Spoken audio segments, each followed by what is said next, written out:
ભાભીમાં મને પગે વાગ્યું છે. પગે વાગ્યું કે માથું ફૂટી ગયું? નીચે બેસ. એ ડાઇનિંગ ટેબલ અમારા માટે છે, તારા માટે નહીં.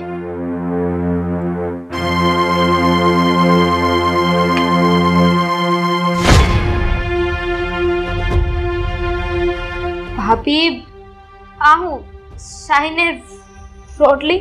હા તો શું, તારા માટે કઈ મેવા મંગાવું? તારા જેવા ગામડાના ભોથા માટે ને આ જ હોય. ખાઈ લે સાની મની ખાવું હોય તો. ભાભી મેં તો હંધાય હારું શાક રોટલી કેટલું બનાવ્યું તું ને મારા હારું હા. જો ખાવું હોય તો ખા, નહીં તો કઈ નહીં. ભાભી એક ટકનું મને હકે ખાવાનું તો ખાવા દેવું તું. તારા જેવી ભોથા માટે ને આ જ ખાવાનું હોય. ખાવું હોય ને તો ખા. અમારા ઘરના નોકર છે ને આ જ વસ્તુ ખાય છે. ફટાફટ ખા અને કામ ધંધે લાગ. બસ.